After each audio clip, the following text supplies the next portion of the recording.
Sweet Jesus, hallelujah. Welcome to the Feed My Sheep Foundation Bible Study video channel. And today we're doing Bible study in the book of Psalm 119. And actually this is the last section, section 22 of Psalm 119. We have 22 sections that are a part of Psalm 119. And this is the last section. And it's the greatest section because it's the section that is defined by salvation, truth, and restoration, in which the holy God of heaven is. Okay, and each section, if you've been with me at the beginning of Psalm 119 Bible study, it has a symbol, a Hebrew alphabet symbol, and then there's a definition beside it that describes the symbol. And for the 22nd section, we have the word Tau, and it's actually like a cross. It symbolized in the Hebrew alphabet as a cross, and in the Hebrew language as a cross, and it symbolizes life or death. Because life and death is found at the cross. It is, because Jesus Christ came that you might have life and have it more abundantly, and but you have to die to yourself in order to get that. So that's a part of, the cross. Perfection and completion definitely is at the cross, with Christ Jesus, because we become perfected in salvation in our relationship with God, because it unites us back together with Him in the proper way, that He wants us to be united with Him through His Spirit. So that's perfection and completion. And then restoration, we know God restores us back to, again, the proper relationship with Him, and oneness is created through salvation also, because we become one in Christ Jesus as we take on the Holy Spirit, as we are converted into the kingdom of God, as we are filled with the Holy Ghost. We are part of heaven's kingdom. Okay, so let's go ahead and start with the reading of this section. He says, "Let my cry come near before you, O Lord, and give me understanding according to your word." Because, some people's understanding is just based upon, how they think understanding should be. But there's an understanding with wisdom that God gives according to His word and His mouth and His mind and His will. And we all need to tap into that, because that's where He wants us to be once we become a part of His kingdom. Just like, Solomon had to ask God for wisdom and understanding in order to be a leader over his people, because the people of God are God's people. They're not our people.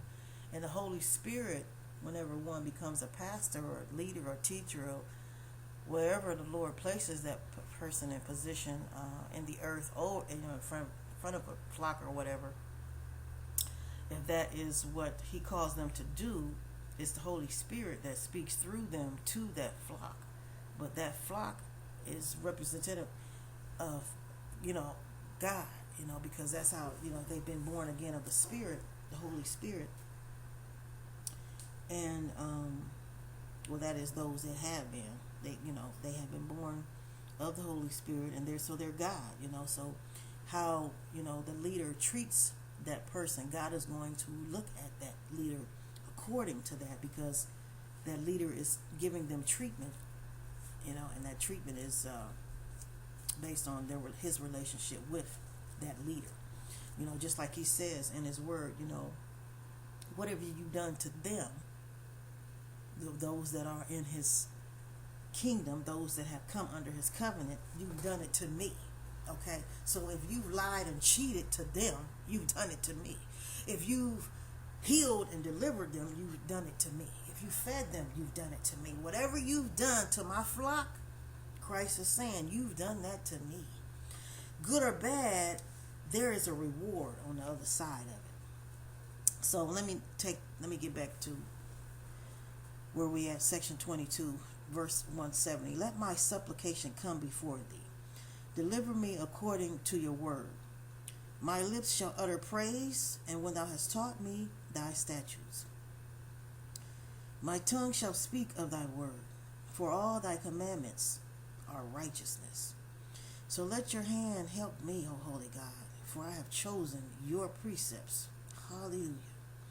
I have longed for your salvation, O Lord, and thy law is my delight.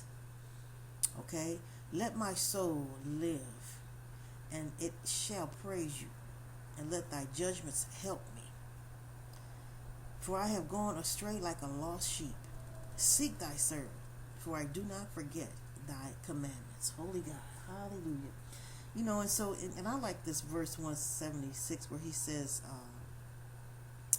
seek thy servant, for I do not forget thy commandments. You know, he's gone astray like a lost sheep. You know, he's recognizing that he's drifted away from God in some type of way. And he's asking for God's help in returning, because nobody wants to really be drifted away once you come into the kingdom of God, and the enemy begins to try to take you in a different direction. Nobody wants to go in that direction. We want to stay close to God. And so he's petitioning God here for him to help, do something. Seek it. Come after him. Look for him. Come see about me. Hallelujah. Holy God. Yes, come see about your saints, Heavenly Father. Holy God of heaven, in the mighty name of Christ Jesus, oh Lord. Hallelujah. Hallelujah. So here we go. We're going to talk about verse 174. I have longed for thy salvation, O Lord, and thy law is truly my delight. Okay, because that's what we're going to stick on these verses today, with salvation and oneness, because Christ is decreed and declared. He said, I've come that you might have life and have it more abundantly. Jesus Christ comes with salvation to make and to establish oneness with mankind back to the Heavenly Father. And that is representative of this section 22 in Psalm 119. So let's go over into the New Testament, and we're going to go into the Gospels. Because salvation is truly, truly a gift from God. It is free, and it is established so that mankind can come before the Heavenly Father in relationship with him without needing any other avenue. Okay, so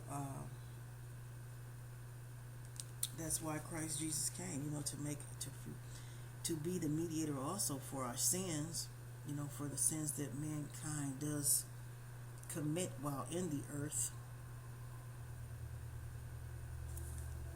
Okay, so let's take a look at Isaiah 12, verse 2. Now this is just taking a look at salvation, and what the Word of God is saying about it. He says, we're in Isaiah chapter 12. I'm going to start at verse 1. In the day that thou shalt say, O Lord, I will praise thee, for thou wast angry with me, and thine anger is turned away, and thou comfortest me. Okay, because prior to coming into the kingdom, prior to accepting Christ Jesus as our Lord and Savior, there is an enmity between God and man. God is not happy, and he's very angry with man. That's why he wanted salvation to be presented to man, so that mankind could become back in a proper relationship in which he desired for mankind to be with him. So then he tells us here in verse 2, Behold, God is my salvation, and I will trust and not be afraid. For the Lord Jehovah is my strength, he is my song, and he also has become my salvation. Therefore with joy shall ye draw water out of the wells of salvation. And in that day shall you say, Praise the Lord, call upon his name, declare his doings among the people, make mention that his name is exalted. Sing unto the Lord, for he has done excellent things, and this is known in all the earth. Cry out and shout, O inhabitants of Zion, for great is the Holy One of Israel in the midst of thee, O holy God of heaven. Hallelujah. Okay, and that salvation And he says right here, God is my salvation, and he is. I will trust and not be afraid, for the Lord Jehovah, he is my strength, and he wants to be every human being's strength. He wants to be every human being's God, because he really is. But you have to make as an individual, you have to make the choice to choose to fear and reverence God as your God. He's already your God, because he's already in control of your life, whether you realize it or not. Whether you come into his kingdom or not. If you're a part of Satan's kingdom, you go to hell, in which he designed for people who did not want to be a part of his kingdom. So again, if you decide to come into his kingdom, you're a part of heaven, for those that decided to reverence and honor him as God and recognize that he's their creator. So either way, we're in the hands of the Lord, and it's inevitable. There's an exit through each process. Okay, so I think this is going to take us to the end of our study in the book of Psalm 119, and actually the whole Psalm 119, because section 22 is the last section, and that is the end of it. Yep. So we'll be doing another psalm, a new psalm, on the next video of our Bible study. Okay, so therefore, God bless you, and I will see you on the next Bible study as we continue to go forward studying the Holy Word of God.